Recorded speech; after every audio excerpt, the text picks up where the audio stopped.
over there at practice. This helicopter thing in recruiting, you should be getting pretty close to where you can just say, hey, I'll take it for a few minutes. I have done that. I can take the control and drive it around a little bit. So I'm watching and learning on the job.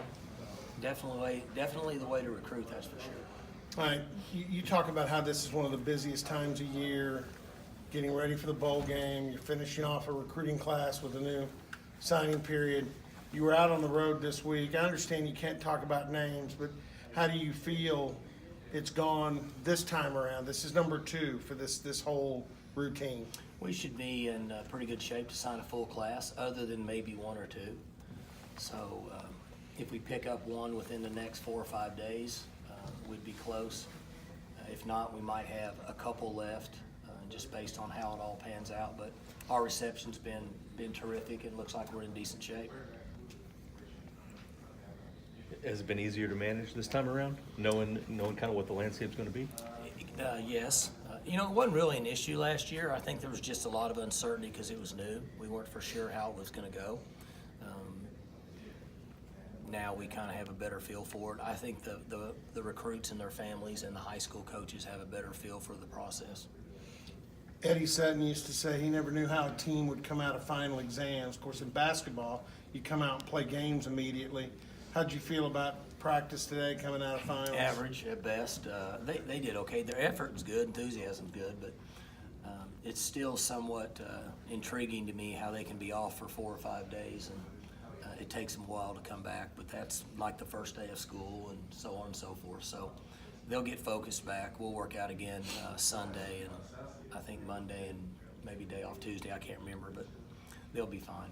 How much closer are you to having, kind of at least blueprints for the game plan for Memphis and against Missouri?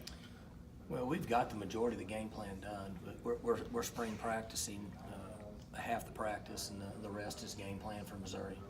Anything specific you're wanting to see out of them during these bowl practices? Just basic fundamentals in all 3 phases. We have a special teams day once every 5 days, and then offense and defense is fundamentals, and we take 30 minutes or so and work on Missouri.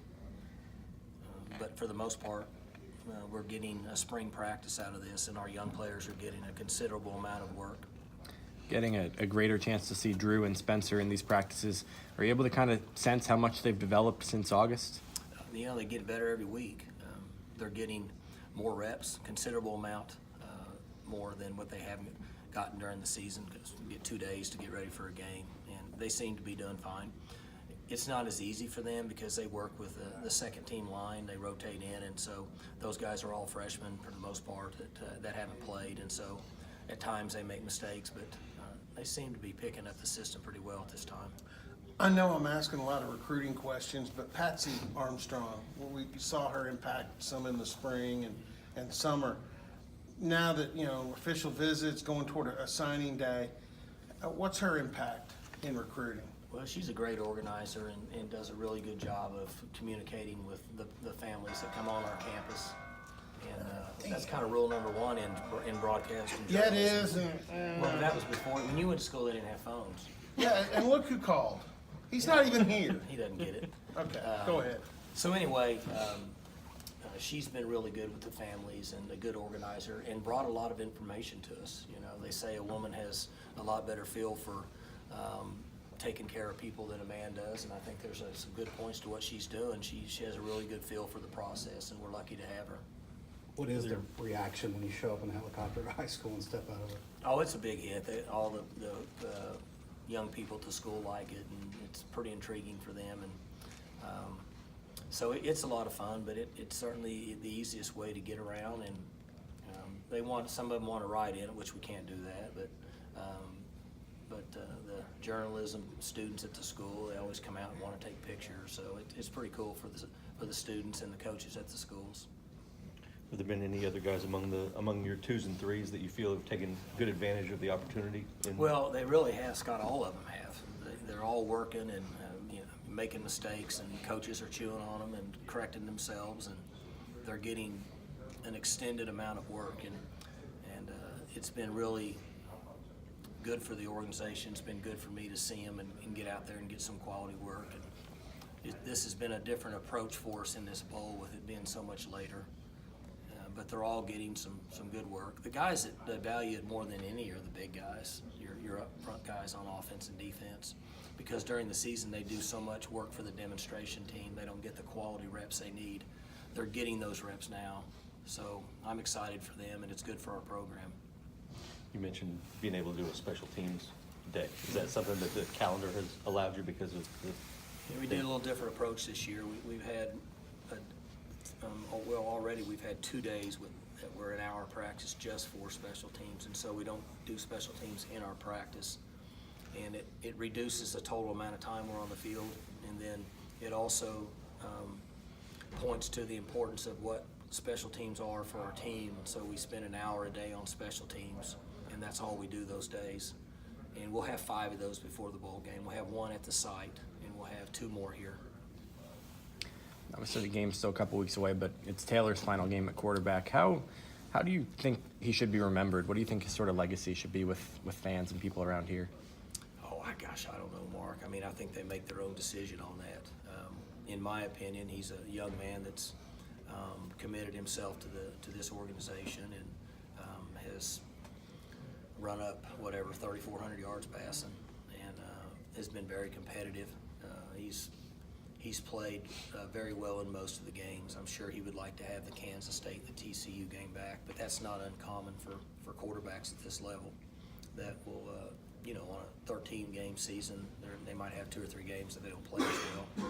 I'm sure that that's the way he would feel, but I have a lot of respect for him, just essentially what he stands for and the way he competes.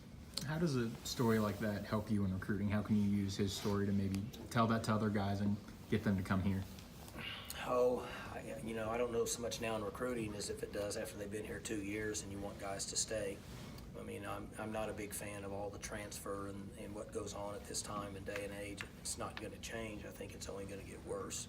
So I think his story relates more to those young men than maybe high school players in the fact that you made a commitment and, stay with it unless there's a really good reason to say I needed to go somewhere else. So hopefully that'll work with some young people that have some continuity in the organization.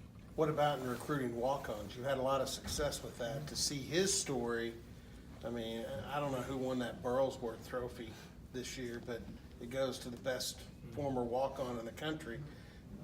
I don't know who won Kid it. from Clemson. Renfro. Kid Hunter from Renfro. Kid from Clemson. who won it. Okay. Yeah, he's a good player also. I'm sure, I don't know that he would be in the top 5. I don't know how many walk-ons would have competed at this level and beat two top 10 teams and thrown for 3,500 yards that were a walk-on. So that has always helped our organization with those guys. And we've got a number of guys that walk on here this year that are potentially really good players that sometimes are overlooked.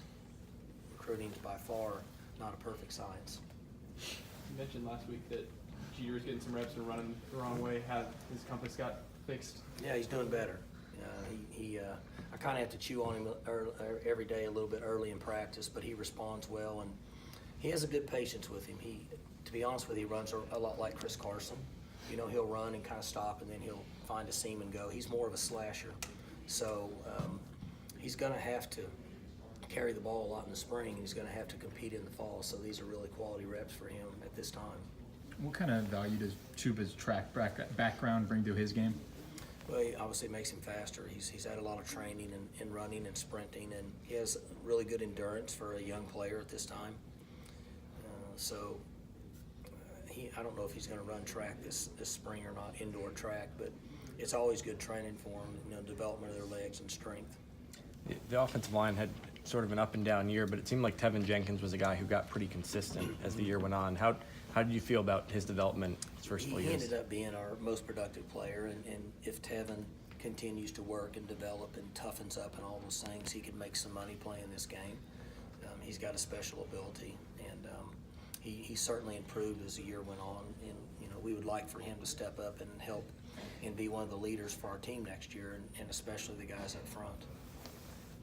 I don't think we've talked to you since you went to the College Football Awards. Was there a highlight of that trip for you? Well, being there, when you're there, you realize that there's only 27 players in the country that show up there, and I think there was 20 schools represented. I think Alabama had like 6 or 7 kids there. I'm not for sure, but so there's 20 schools represented and basically 27 players. Just to be in that environment is a special occasion. And we're fortunate, Coach Dunn and I were laughing about it, that, you know, we've got to go a number of years, and it's a pretty special time, you know, for somebody. If you ever get a chance to go, it's worth going.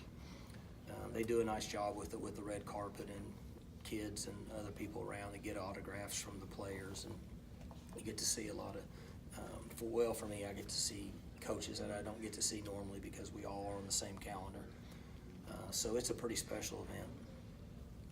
You mentioned I bring this up just because you mentioned Tyler Trent and getting a chance to meet that young man backstage at Purdue. I mean, he's kind of one of the faces of this college football season. Yeah, a special group, and his family was there, and the people that are with him, traveling with him. And when I bumped into him behind the curtain there, right after the show, and you know, very responsive, very aware, alert. Although, you know, I guess I just kind of expected somebody to not be, you know, as alert and all that as he was. And so had a good conversation with him and told him that going to send him a package and a bunch of Oklahoma State stuff, and I expected him to wear our stuff and root for Oklahoma State when he wasn't rooting for Purdue, and he said he would. So I'm going to hold him to that. And in fact, I just got off the road this morning, and I need to get with Justin and put a package together for him and send that up there to him for his family. But you know, some people in life don't get dealt the hand that we all expect them to, and it's extremely difficult. So I think we're all responsible for trying to make it better for those people. And Purdue and Coach Braum, and they've done an unbelievable job of making his life and making his days much better.